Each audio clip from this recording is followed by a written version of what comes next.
Hoje nós vamos continuar em João 11. Queria que os irmãos pudessem abrir em João 11, verso 40, a partir do verso 47. Hoje nós vamos estudar as repercussões da ressurreição de Lázaro, que ele não só foi ressurreto, as pessoas ficaram surpresas com aquilo. Teve muito mais coisa que aconteceu. Aconteceu muito mais. E nisso, vamos começar aqui do verso 47. Então, os principais sacerdotes e os fariseus convocaram o sinédrio e disseram: que estamos fazendo? Uma vez que este homem opera muitos sinais? Só um esclarecimento. O sinédrio, como eu já falei em alguns momentos em outras aulas, ele é a reunião das pessoas mais influentes da cultura judaica. Tanto fariseus, saduceus, membros do grupo dos sacerdotes, escribas, os homens mais, como eu posso dizer, mais poderosos e influentes dos judeus, eles que se reuniam nesse conselho que era o Sinédrio, e ele que decidia também questões importantes da Judéia, e relacionado à tradição judaica. E algumas questões legais, de lei, mas só algumas coisas da lei que regia o povo que não era visto pelo Sinédrio, e sim pelo governador romano da época. Nesse caso seria Pilatos, ou na Galiléia, que seria Herodes. Então, esses homens se reuniram para discutir sobre Jesus, o impacto que Jesus estava tendo nas pessoas. Então, vamos continuar. 48. Se o deixarmos assim, todos crerão nele. Depois virão os romanos e tomarão não só o nosso lugar, mas a própria nação. Aqui nós vemos a preocupação do Sinédrio com a pregação do Senhor Jesus. Provavelmente eles estavam pensando que Jesus era um tipo de revolucionário, alguém que iria juntar o povo para um ideal a qual os romanos seriam contra, e com isso os romanos iriam taxá-los ou fazer alguma coisa para piorar a situação dos judeus. Por mais que eles odiassem viver sob a tutela do Império Romano, eles pensavam que com os ensinamentos do Senhor Jesus seria pior. Eles iriam perder os privilégios que eles tinham. O privilégio, como eu disse anteriormente, o privilégio de julgar algumas causas e manter a sua cultura intacta.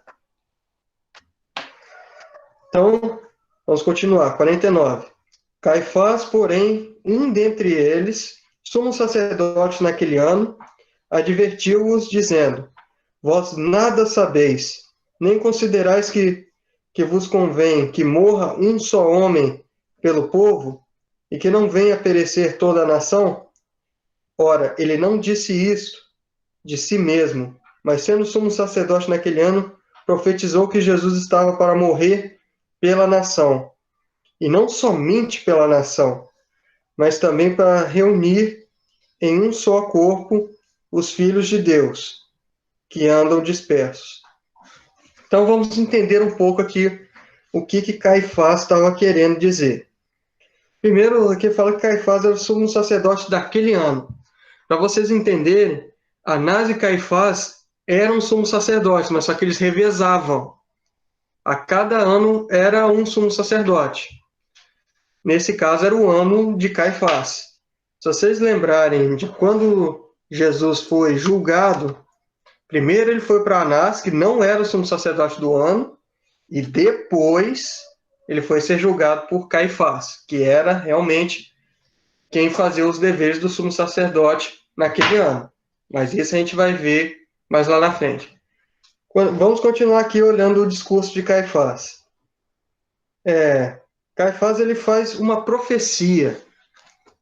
Ele, como um sumo sacerdote, Não, se fosse nos tempos antigos, não seria muito incomum ou muito extraordinário. Mas nessa época, a mensagem de Deus era rara também. Poucos homens recebiam a mensagem de Deus assim em forma de profecias. O Senhor Jesus era alguém muito influente e nós não vemos nos evangelhos pessoas assim muito influentes que profetizam, além de Senhor Jesus, João Batista, a, quando Jesus era bebê, tinha uma mulher que era profetisa. E aqui, uma pergunta aqui. Por que dois e não um, como diz na lei de Moisés? Realmente, eles estavam aquém da lei de Moisés. O, o Samuel aqui, ele está certo. Não era correto fazer isso, que era só um, o sumo sacerdote. Mas é claro, nessa época de Jesus, muitas coisas já tinham sido deturpadas. Como Jesus já falou uma vez, eles engoliam o camelo e coavam o mosquito. Ou seja, eles muitas vezes engoliam ou deixavam um pouco de lado as coisas mais importantes para pegar aspectos de tradição, de interpretação, porque, se vocês lembrarem, não tinha só a Torá, também tinha o livro das interpretações, que eu estou tentando lembrar o nome, mas às vezes eu esqueço. Mas esse outro livro é um livro de interpretação dos rabinos, mestres, sacerdotes, pessoas que interpretavam a Torá. É o Talmud, esse aí. Esse que era o nome que eu estava tentando lembrar. O Talmud também era relevado. Por mais que tinham coisas importantes no Talmud, mas ele não.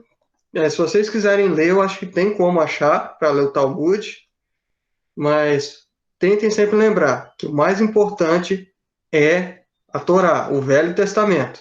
Que o Talmud aí não vai falar do Novo Testamento, vai falar do Velho. Então, ele é bom para ser lido? É muito bom para conhecimento, para muitas vezes você entender a visão do povo de Israel no Velho Testamento e um pouco na época do Senhor Jesus também. É muito bom para ser lido, mas você tem que ter em mente que você tem que ter a sua base bíblica, que aquilo ali não é verdade absoluta. Verdade absoluta só na Bíblia. Então, vamos continuar. Foi uma boa pergunta, Samuel. Eu também ficava assim, por que tem dois?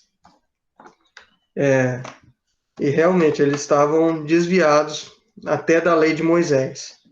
Inclusive, Jesus fala que quem condena eles é Moisés. Ou seja, a própria lei de Moisés condena eles. Então, vamos continuar. Ele fez uma profecia. E essa profecia estava correta. Provavelmente, ou João, ele ouviu isso, Deus revelou isso para ele, pelo Espírito Santo, ou talvez Nicodemos estava nessa reunião e contou para os apóstolos o que aconteceu. Porque tinham membros do Sinédrio que eram seguidores do Senhor Jesus, mas só que faziam isso em secreto, para que eles não fossem expulsos ou perdessem os privilégios do Sinédrio, ou talvez das sinagogas, como vimos em outros textos. Então, ele profetiza, e realmente a profecia dele estava correta. Jesus iria morrer pela nação de Israel, mas não morreria por questão política. Jesus iria morrer para salvar a alma do povo de Israel. Iria salvar eles, disponibilizando o Espírito Santo para habitar entre nós. E salvando a nossa alma da condenação do inferno e trazendo a graça a todos. Por isso que João ele coloca aqui, e não somente pela nação, mas também para reunir em um só corpo os filhos de Deus que andam dispersos. Isso é tanto para os judeus que estavam dispersos, ou seja, pessoas de Israel que estavam dispersos nas outras nações, que nós vimos em outras aulas, que na época que que houve o domínio babilônico, o domínio da Síria, muitos do povo de Israel ficaram dispersos em muitas nações. Ele não, João tanto está falando desses, quanto a gente pode remeter a nós também. Ou seja, ovelhas de outro aprisco. Então, vamos continuar aqui. 53. Desde aquele dia, resolveram matá-lo, de sorte que Jesus já não andava publicamente entre os judeus, mas retirou-se para uma região vizinha ao deserto, para uma cidade chamada Efraim, e ali permaneceu com os discípulos. Estava próximo à Páscoa dos judeus, e muitos daquela região subiram para Jerusalém antes da Páscoa para se purificar. Isso é normal, gente. Eles irem para Jerusalém para se purificar, porque existiam os ritos de purificação. Inclusive, quando eu falei dos tanques batismais, eles muitas vezes serviam para purificação. Mas também existiam outros ritos que estão escritos na lei de Moisés. E a Páscoa era uma das festas mais importantes do povo de Israel. Eu sei que muitos de vocês já estudaram do porquê dela, que é por causa da libertação do povo de Israel, e também ela significa o início de Israel como uma nação em si. Antes eles eram escravos. E a Páscoa foi a primeira festa a qual comemorava a liberdade deles. Por isso que é uma das festas mais importantes para o povo de Israel, é a Páscoa. Por isso que até as pessoas dispersas no Império Romano iam para Jerusalém para comemorar a Páscoa, de tão importante que ela era. Então vamos continuar.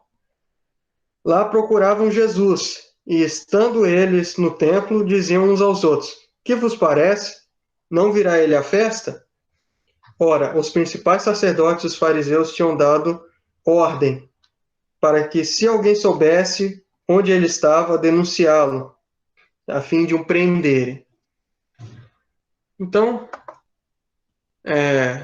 nós agora terminamos o capítulo 11, e começando aqui no versículo 12, eu queria ler só os dois primeiros, quer dizer, dois primeiros não, três primeiros versículos, antes de entrar em uma coisa importante que eu tinha esquecido e falado errado na aula passada. Então vamos lá, 12 primeiro. 6 dias antes da Páscoa, foi Jesus para Betânia, onde estava Lázaro, a quem ele ressuscitara dentre os mortos, que nós vimos aula passada. Deram-lhe, pois, ali uma ceia. Marta servia, sendo Lázaro um dos que estavam com ele à mesa. Então Maria, tomando uma libra de bálsamo de nardo puro, muito precioso, ungiu os pés do Senhor Jesus e os enxugou com seus cabelos. E encheu-se toda a casa com o perfume do bálsamo.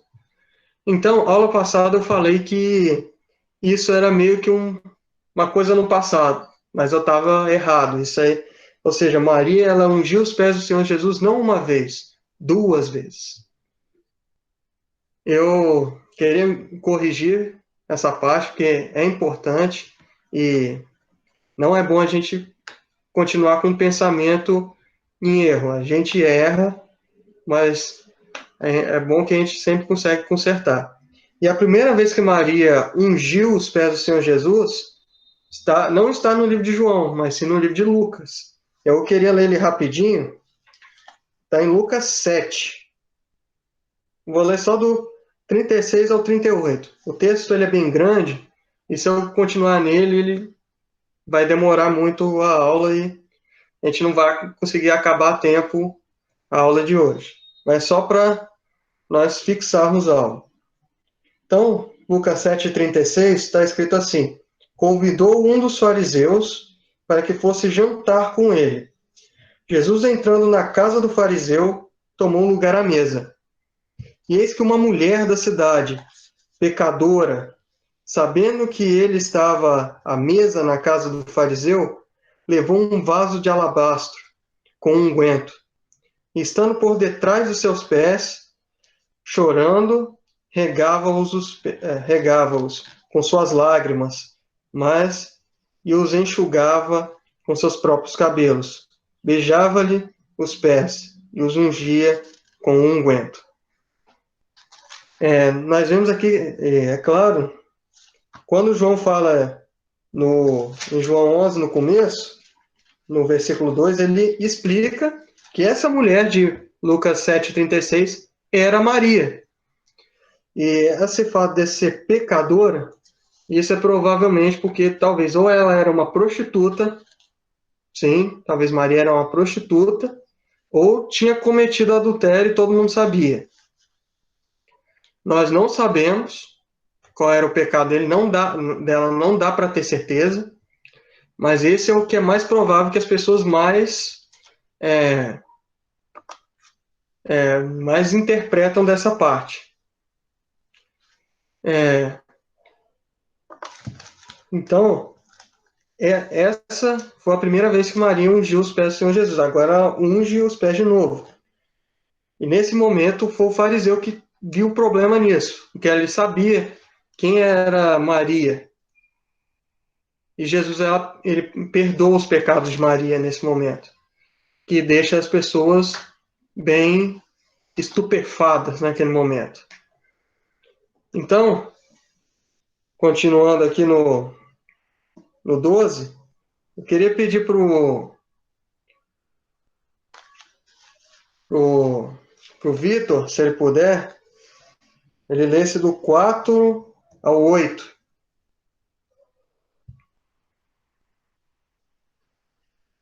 Do 5 ao 8? Do 4 ao 8. Então, um dos seus discípulos, Judas Iscariotes, filho de Simão, o que havia de traí-lo, disse: Por que não se vendeu este unguento por 300 dinheiros e não se deu aos pobres? Ora, ele disse isso não pelo cuidado que tivesse dos pobres, mas porque era ladrão, e tinha a bolsa e tirava o que ali se lançava. Disse, foi Jesus: Deixai-a, para o dia da minha sepultura guardou isso. Porque os pobres sempre os tens convosco, mas a mim nem sempre me tens. Então nós vemos que Judas Iscariotes agora ele entra na história e João ele mesmo fala aqui que ele não era uma pessoa flor que se cheira, não. Ele se aproveitava das ofertas que Jesus recebia. Porque o ministério do Senhor Jesus, ele não podia andar sem dinheiro, ele tinha que comprar comida. Ele tinha que fazer as coisas, ter os seus mantimentos para manter o seu ministério. Porque ele era um ser humano também, ele tinha as necessidades que nós temos de alimento, roupa e tudo mais. E também para alimentar os seus discípulos, que agora eles não tinham mais os serviços deles, eles eram de tempo integral os seguidores do Senhor Jesus. Então, esse homem cuidava da bolsa, ele era o tesoureiro, a pessoa que tomava conta do dinheiro para as necessidades que os discípulos do Senhor Jesus tinham. Então, João fala aqui que ele não estava preocupado com os pobres, não estava nem aí para os que necessitavam. E Jesus sabia disso. E talvez os discípulos só foram saber isso muito tempo depois. Porque se soubessem antes, provavelmente já teriam retaliado ele. E ele falou que o perfume podia ser vendido por 300 denários. 300 denários é quase um salário de um ano de serviço de um trabalhador comum, trabalhador braçal. Então, esse perfume que Maria colocou nos pés do Senhor Jesus era um perfume muito caro. Não era qualquer pessoa que podia comprar. Ou seja, um trabalhador braçal, só para ter o perfume, teria que trabalhar quase um ano. Provavelmente Maria, Lázaro, eles tinham uma condição um pouco melhor. Talvez eles não eram ricos, mas tinham uma condição bem melhor do que um trabalhador comum, para poder comprar um perfume desse preço. E outra coisa, Jesus ele está em Betânia, se vocês lembram da aula passada, Betânia ficava muito perto de Jerusalém, não era longe não. era uns 2, quase 3 quilômetros. Dava para ir a pé tranquilo. É, a, inclusive, a Elda esses dias me falou que seria mais ou menos da igreja, lá de.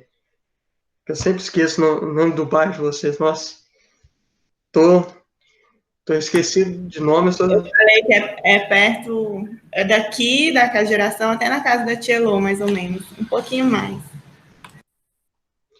Se vocês conhecem essa distância aí, vocês sabem que era mais ou menos a distância para sair de Jerusalém e chegar a Betânia. Era uma cidade bem ali do lado, logo ali. Não, não logo ali de Mineiro, logo ali normal. Então, continuando, muitas pessoas normalmente podiam ficar nessa cidade, já que ficava perto, não ficava longe de Jerusalém, ficava muitas vezes mais fácil para você não ficar naquela muvuca, naquela confusão de um monte de gente na cidade. Se vocês lerem no livro de Atos, as pessoas que estavam na festa naquele momento não era a festa da Páscoa, era a festa dos tabernáculos. Aqui ela fala assim, a mesma palavra, lá em João 12:8, a mesma palavra que está escrita em Deuteronômio 15:11.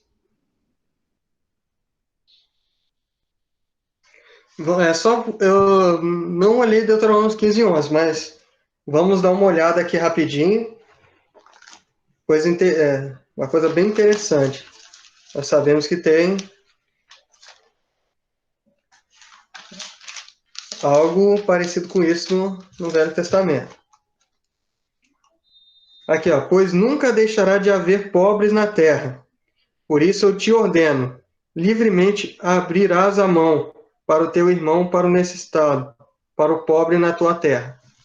Então, Jesus ele não falou somente uma exortação, ele falou da palavra de Deus. Viram que interessante? E provavelmente só alguns, naquela época, talvez pegaram a referência. Mas, quando Jesus fala dos pobres, sim, era necessário ajudar as pessoas mais humildes, mais pobres.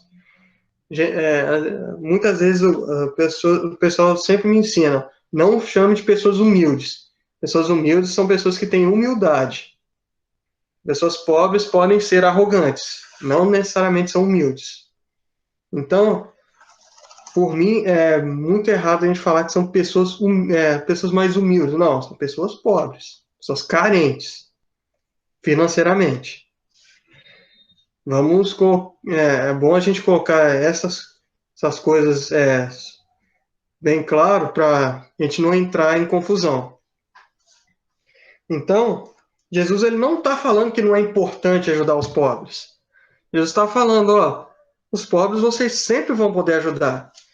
Mas o que Maria está fazendo aqui é algo extremamente importante. Ela está mostrando a questão da morte do Senhor Jesus, que quando uma pessoa morria, ela era embalsamada. Até hoje, se colocam produtos para embalsamar um corpo. E na época do Senhor Jesus também era feito assim. Eram colocados vários perfumes, era parte da tradição fazer isso. E era por vários dias. Inclusive, Jesus, quando foi sepultado, as mulheres iam lá para fazer as partes do embalsamento. Então, o que Maria estava fazendo aqui era um reflexo de uma coisa que iria acontecer. Então, era extremamente importante. E o modo que ela estava fazendo isso, Jesus ele estava normalmente ajoelhado. Era um jeito de sentar, você vê muito em culturas orientais, que lá não tinha mesa e cadeira igual a gente tem aqui. Era algo um pouco diferente. As pessoas sentavam muito assim no chão, assim, tapetes, almofadas. Alguns tinham até aquelas cadeiras espreguiçadeiras que tem perto de piscina. Vocês verem em lugar de piscina, normalmente tem aquelas espreguiçadeiras. Tinha algo parecido com aquilo. Mas normalmente as pessoas sentavam assim no chão. Em lugares, muitas vezes era até confortável. e a pessoa ficava mais ou menos assim, ó, ajoelhada e os pés para fora. Eu sei que eu não consigo mostrar direito. É você ficar de joelhos e os pés à mostra. Não ficar, tipo, sentado naquelas posições que parecem de yoga. Não, era aquelas posições mais ou menos com o pé para fora.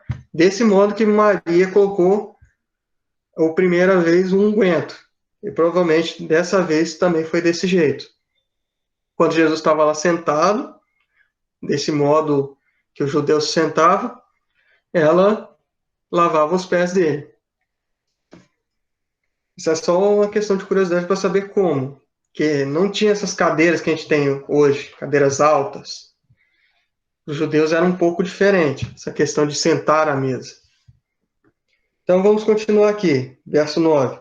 Soube numerosa multidão dos judeus, que Jesus estava ali, e lá foram, não só por causa dele, mas também para verem Lázaro, a quem ele ressuscitara dentre os mortos.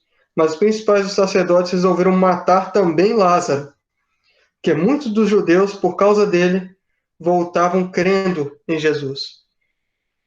Vocês viram? Isso aqui demonstra um dos objetivos de Jesus ter ressuscitado Lázaro, dele não ter simplesmente curado ele da enfermidade. Lázaro, ele era uma testemunha de que o Senhor Jesus era Senhor, de que ele vinha da parte de Deus.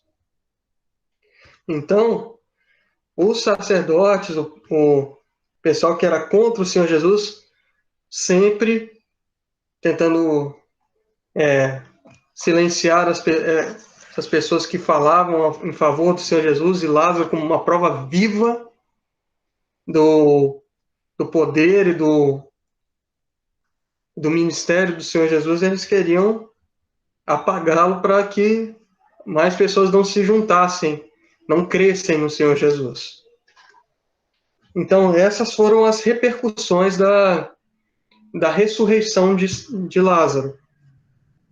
Eu vou ler mais um trecho, eu sei que é uma parte bem importante das Escrituras e ela tem muito significado, inclusive foi colocado em profecia, que é a entrada triunfal do Senhor Jesus. Então eu queria pedir para a Raíssa, se ela pode ler do 12 ao 19. Sim. No dia seguinte, ouvindo uma grande multidão que viera à festa que Jesus ia a Jerusalém, tomaram ramos de palmeiras e saíram ao encontro e clamavam: Hosana, bendito o Rei de Israel, que vem em nome do Senhor.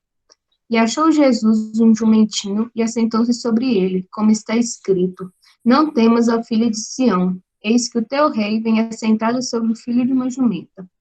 Os seus discípulos, porém, não entenderam isso no princípio, mas quando Jesus foi glorificado, então se lembraram de que isso estava escrito dele e que isso lhes fizeram. A multidão, pois, que estava com ele quando Lázaro foi chamado da sepultura, testificava que ele ressuscitara dos mortos, pelo que a multidão lhe saiu ao encontro, porque tinham ouvido que ele fizera este sinal. Disseram, pois, os fariseus entre si: Vedes que nada aproveitais? Eles que todos vão após isso. Então, agora nós vemos a entrada triunfal do Senhor Jesus em Jerusalém. Se vocês quiserem ver mais detalhes, a maior parte das Bíblias tem o título, a entrada triunfal em Jesus em Jerusalém, e tem os textos. Em todos os evangelhos mostra a entrada triunfal do Senhor Jesus. Ou seja, é um fato de extrema importância para entender o ministério e a vida do Senhor Jesus. Esse trecho é extremamente importante, tão importante que João, sendo o último a escrever, ele falou assim, por mais que os outros já falaram, eu tenho que falar isso também. O que é muito importante. Agora estamos nos momentos finais da história do Senhor Jesus. Estamos naqueles últimos dias que o Senhor Jesus estaria entre o povo antes de morrer. Então, nós sabemos que teve a parte dos apóstolos irem lá buscar o jumento para o Senhor Jesus montar, que inclusive tiveram que falar que era para o Senhor Jesus, para que os os donos do jumento não tomassem eles por ladrões. E o Senhor Jesus, ele entra em Jerusalém. Isso estava começando a festa da Páscoa. Estava nos primeiros dias de começar. E todos gritavam: Hosana, bendito o que vem do Senhor e que é rei de Israel. Com certeza os sacerdotes estavam se roendo de raiva de verem isso. E é uma coisa impressionante. As multidões vieram e jogaram folhas de palmeira para mostrar que era uma chegada de alguém muito importante. Normalmente, quando um rei chegava na sua cidade vitorioso da guerra, assim que ele era recebido, com toda a população aclamando ele, a sua vitória. Inclusive, tem uma história de Davi que dá para a gente demonstrar um pouco isso. Quando Davi e Saul voltavam para a guerra, tinha aquela música, as pessoas fizeram aquela música. Saul matou os seus milhares e Davi os seus 10 milhares. Eu não lembro se essa é a música corretamente, mas é mais ou menos isso. As pessoas recebiam Saul depois das suas vitórias e Davi também. Davi como agora um homem que tinha provavelmente seu regimento de exército, ele sendo o futuro genro do rei, também alguém que se tornou importante principalmente por ter matado Golias e por suas vitórias no campo de batalha. Davi ele era recebido desse modo. A arca de Deus, a arca do Senhor, foi recebida desse modo em Jerusalém. Quando Davi trouxe ela para Jerusalém, sendo Jerusalém a capital do reino, é claro, foi difícil Davi trazer a arca, porque teve alguns momentos que a arca matou algumas pessoas por carregarem ela de jeito errado, ou por encostar nela. Que a arca era um símbolo da presença de Deus. Inclusive, só o sumo sacerdote tinha mais ou menos contato com ela. Isso uma vez por ano. E quando ela era carregada. Quando o tabernáculo era desmontado e montado em um lugar novo. Nesse caso, ela iria ser montada em Jerusalém. Porque o templo só foi feito na época de Salomão. Na época de Davi, o templo ainda não existia. O templo físico, eu estou falando do templo físico, imóvel, e uma das maiores maravilhas que existia em Jerusalém, que era o templo de Salomão. Então, a chegada de alguém importante era assim que era recebido. Reis eram recebidos desse jeito. Então, a entrada triunfal do Senhor Jesus demonstra a vinda de um rei. Inclusive, eles chamam ele de Rei de Israel, que muitos criam que ele era o Cristo. Então, o receberam como um rei. E nós vimos que também muitos acreditavam por causa de Lázaro. Lázaro estava lá. Lázaro ele não ficou em Betânia. Em Betânia. Normalmente Lázaro estava lá. Porque ele tinha que ir para Jerusalém por causa da festa. E nós vemos que foi profetizado em 16, João ele cita que depois eles lembraram que a entrada triunfal do Senhor Jesus foi profetizada no Antigo Testamento. Ela foi profetizada por Zacarias. Se vocês quiserem dar uma olhada na profecia, é Zacarias 9:9. Zacarias capítulo 9, versículo 9. Se vocês quiserem dar uma olhada nessa profecia da entrada triunfal do Senhor Jesus. E, é claro, aqui no verso 15 já cita bem o versículo. Então, os fariseus, eles já, é claro, desdenhavam do povo novamente, que não é a primeira vez que nós vemos que os fariseus, eles mantinham aquela posição de superiores. Aquela posição que Jesus até utiliza de uma parábola para demonstrar como os fariseus agiam. Então, os fariseus, eles roíam as unhas. ficavam nervosos com aquilo. Novamente de cara amarrada, como a gente chama. Aquela cara, tipo assim, não podiam interferir porque sabiam que o povo iria contra eles e provavelmente seriam rechaçados até, se vocês pensarem, apedrejados por causa disso. Porque todo mundo reconhecia Jesus como um profeta. Se não reconheciam ele como Cristo, reconheciam como um profeta, um servo de Deus, como as pessoas do Velho Testamento. Então, nós vamos parar por aqui e domingo que vem nós iremos terminar o João 12. Então, o que nós aprendemos nessa parte aqui do Senhor Jesus? Eu gosto sempre de pegar e fazer uma conclusão, para que a gente não veja isso só como fatos interessantes que a gente tem que saber para termos o conhecimento do Senhor Jesus. É importante, nós sabemos que Jesus ele passou por todos esses momentos. Tudo que ele fez aqui era a vontade do Pai.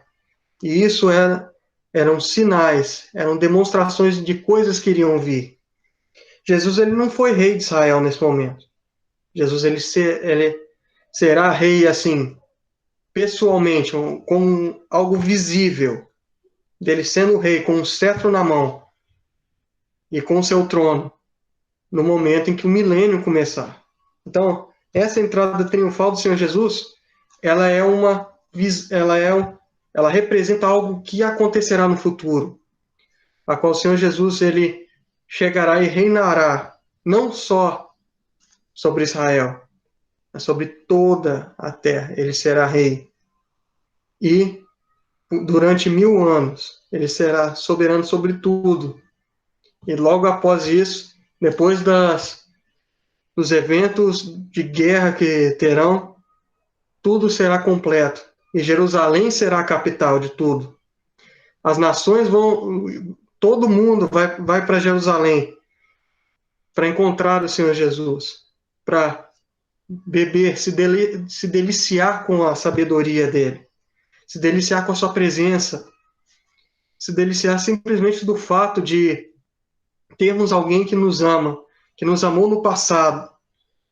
E provavelmente as pessoas naquele momento irão lembrar que antes elas eram sujas e que o Senhor Jesus os limpou, os purificou e os tornou aptos para ter esse deleite que as pessoas naquele momento irão provar. Inclusive nós estaremos lá, totalmente alegres, nos regozijando, festejando com o Senhor Jesus, trabalhando junto com Ele.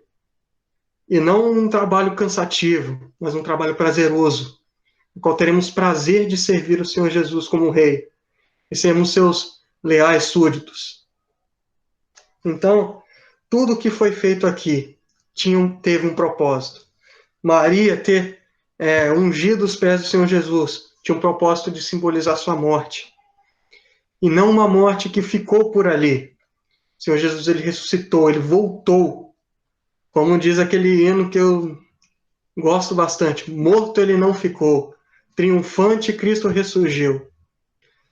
E quando ele chegou no céu vitorioso. Provavelmente o Senhor Jesus ele recebeu uma aclamação muito maior quando ele entrou no céu, mais do que essa entrada triunfal.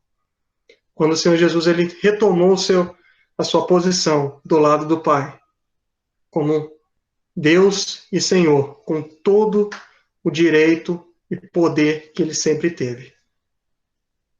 Então, eu sei que como já se disse, é prazeroso a gente ter esses momentos de reflexão, mas o importante não é só termos esses momentos.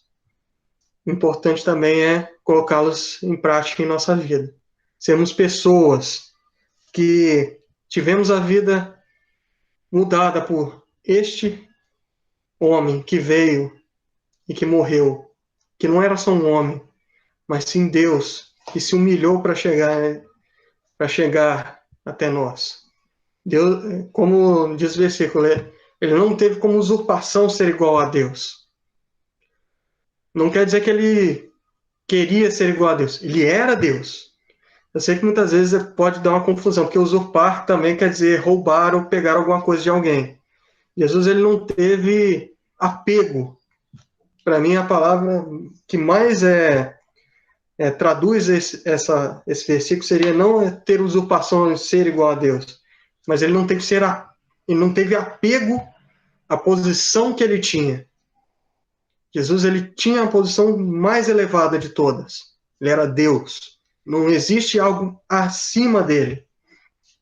Nada existe acima de Deus. Então, Jesus, ele não teve apego a essa posição. Ele desceu. E por mais que no fim, nas dores, ele não queria mais sofrer. Mas ele falou assim, se o Senhor quiser, eu irei sofrer. Ninguém quer sofrer. Ninguém quer sentir dor. Mas o Senhor Jesus, ele falou assim, se for da vontade do Senhor, Pai, eu irei fazer. Por mais que isso doa, por mais que isso machuque, por mais que minha alma pareça que está se rasgando em pedaços, por mais que o Senhor Jesus na cruz tenha gritado, por que me abandonaste? Naquele momento o Senhor Jesus sentiu a maior das solidões. Nós podemos ter momentos de solidão, mas não como o Senhor Jesus na cruz. Ele sentiu que, por mais que estejamos sós, o Senhor Deus está conosco. Naquele momento o Senhor Deus não estava com o Senhor Jesus. O Senhor Jesus se sentiu sozinho, desamparado. Mas ele fez tudo isso pensando em cada um de nós. Então, queria terminar a reflexão por hoje aqui. Que Deus abençoe a todos e que essas lições estejam incutidas em nossa mente. Amém?